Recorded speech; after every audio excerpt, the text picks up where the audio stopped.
Hi, and welcome to this week's The Mortgage Broker Broadcast. This is the podcast that's made for mortgage brokers at every single level, whether you're just starting out in your mortgage broker journey or running your own mortgage broker firm or focused on growing and scaling your existing business. This podcast is for you. And today's episode, I'm talking about the importance of reviewing the first quarter of the year and why it's crucial, the benefits of doing it properly, and the consequence of not taking the time to reflect and to plan. We're now into April, quarter one of the year is done. That's 3 months gone already, 25% of the year.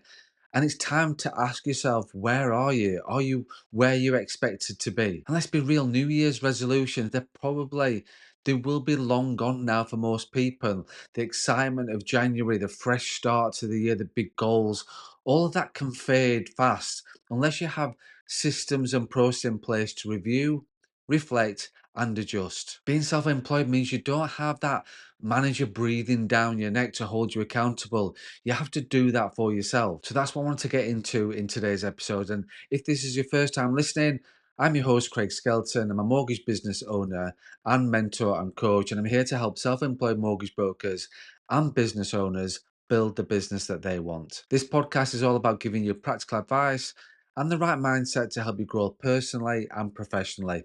You can expect informal discussions, actionable tips, and plenty of motivation to keep you moving forward. And before we get into today's episode, if you are enjoying listening to the podcast, I'd really appreciate it if you could subscribe, leave us a review, and share it with other brokers who you think would find it helpful. Your help and support helps us reach even more people within our industry. So, as I said, in this episode, we're going to be talking about why a quarter one review is non negotiable, how to review both your business and personal growth, and the key steps to setting goals for quarter two, and the importance of honesty, focused, and doing it without distractions, and why 2025 cannot be another year of drifting. So, let's get into it. Why a quarter one review is non negotiable. Look, if you don't stop and take stock of what's working and what isn't, how will you ever improve? Too many self employed professionals just keep going without stopping to reflect,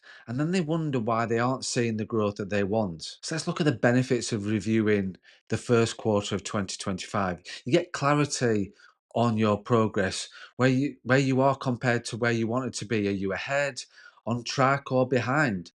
You can then identify strengths and weaknesses, what's worked well, what needs to change, and then tweak the course if you need to. If you're off track, you can fix it now, not in 6 months' time, which will then help with your increased motivation. Reflection can reignite the fire and remind you of why you started in the first place. It then gives you confidence. If quarter one went well, it will help you so much with your confidence. If it didn't, you now have an action plan instead of stress. So, what about the consequences of not reviewing the first quarter of the year? Well, you'd just be drifting through 2025. Another year goes by with no clear direction. You've just been making the same mistakes. If you don't identify problems, you'll just repeat the same mistakes over and over again. It will also give you a lack of accountability. No one is checking up on you. And if you don't do it, if you don't reflect, if you don't review, who's going to do that for you? Which can also lead to low performance. If you aren't measuring success, you cannot improve it. So now let's look at how to review both your business and personal growth properly. You need a structured approach when you're looking at your business. Ask yourself these key questions. Financial performance. Did you hit the revenue target you wanted? How many mortgages did you complete on? What was the average case size? What about lead generation? Where did your leads come from?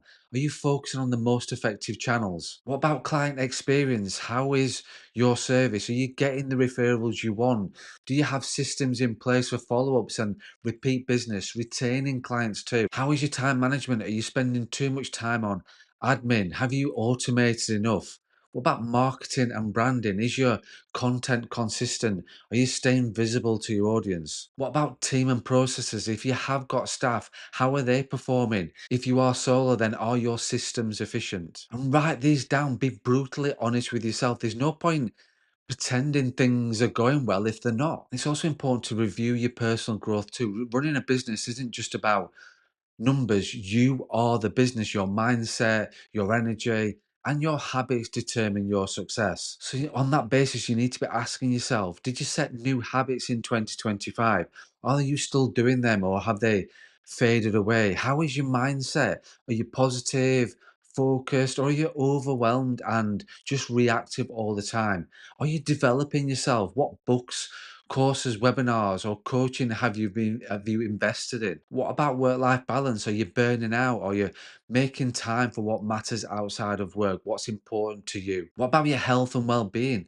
Are you looking after yourself physically and mentally? Your business can only grow as much as you do. If you're not making personal progress, your business will feel it. Now let's move on to setting clear actions and goals for quarter two. Once you've reviewed Q1, it's time to take action. Q2, it's just another 90 days to move forward with intent. So how do you set strong goals for quarter two? First thing to do is break it down.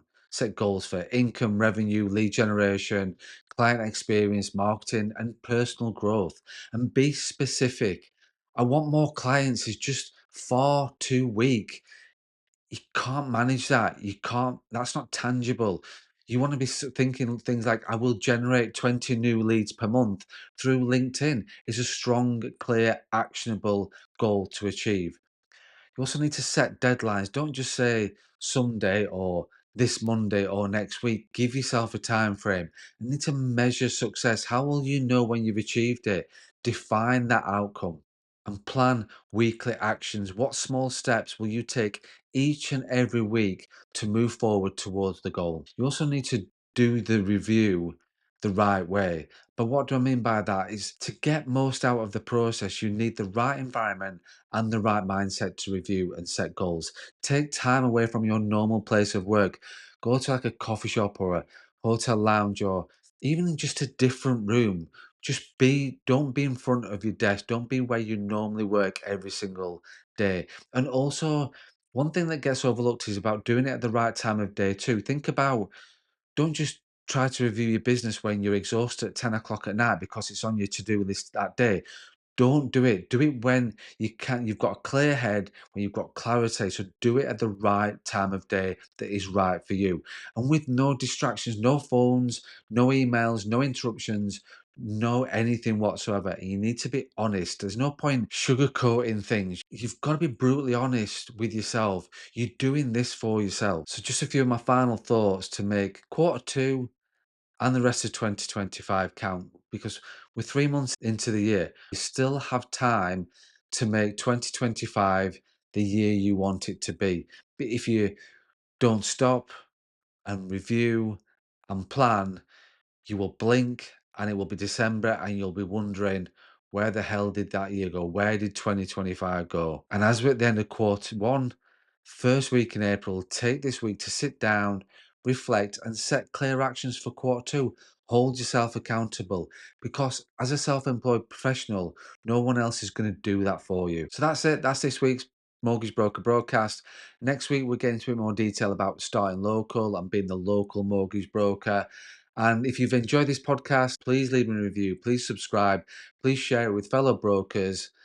It's just important to reach out to as many single brokers, business owners within our industry, and as many as we can that help. And if you are thinking about becoming a self-employed mortgage broker or launching your own brand and business, are you ready to take your existing business to the next level? Go to my website, craigskelton.co.uk, book a discovery call, or just simply get in touch. Let's have a chat about how I can help you achieve your goals for quarter two and for 2025. And as always, please remember to run your own race.